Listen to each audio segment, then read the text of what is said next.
সংস্কার না চাওয়া মানে আবার ভোট চুরি করে ক্ষমতায় যাওয়া, বললেন আব্দুল্লাহ মোহাম্মদ তাহের। সংস্কার চাই না কেন? কেন চাইবেন না?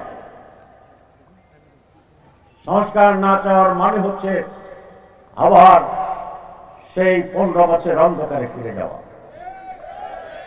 সংস্কার না চাওয়ার মানে হচ্ছে আবার অন্যায়ভাবে ভোট ডাকাতি করে, ভোট নিয়ে নির্বাচন করে আবার স্বৈরাচার ফ্যাসিবাদ হওয়ার একটি রাস্তা এবং পথের দরজা জানালা খোলা রাখা। এটি শহীদদের প্রতি বেঈমানি, এটা রক্তের সাথে বিশ্বাসঘাতকতা। আমরা বলেছি বাংলাদেশকে আর পিছনে নেওয়া যাবে না। প্রয়োজন হলে আবার জুলাই বিপ্লবের ডাক দেওয়া হবে, আবার 5 আগস্টের আবির্ভাব হবে। বাংলার মানুষ আর স্বৈরাচার ফ্যাসিবাদের ফিরে যাওয়ার সুযোগ দেখে না। এই দেশের 4 কোটি যুবক নতুন ভোটার, আপনারা জানেন।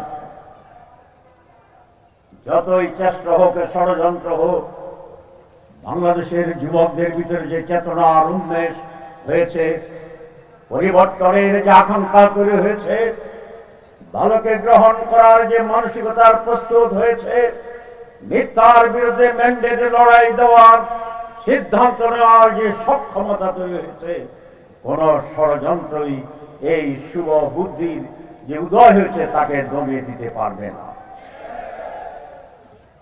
তার প্রমাণ ডাকসু। আপনারা ডাকসু তো নিশ্চয়ই জানেন।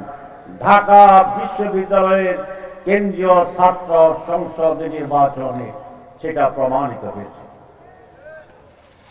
বাংলাদেশের সবচেয়ে মেধাবী ছেলেমেয়েরা হচ্ছে ঢাকা বিশ্ববিদ্যালয়।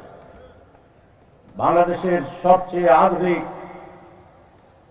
উন্নত মনস্তত্ত্বের শিক্ষার্থী ছাত্রীরা সে ঢাকা বিশ্ববিদ্যালয়ে লেখাপড়া করে। আধুনিক, ডাইনামিক, মডার্ন, মেধাবী। অনেকে বলেছিল মেয়েরা ভোট দিবে না ছাত্র শিবিরকে। ঢাকা বিশ্ববিদ্যালয় নির্বাচনে আমি জড়িত ছিলাম, এইবার পরিকল্পনায় আমি জড়িত ছিলাম, পরিচালনায় জড়িত ছিলাম, ষড়যন্ত্র মোকাবেলায় জড়িত ছিলাম।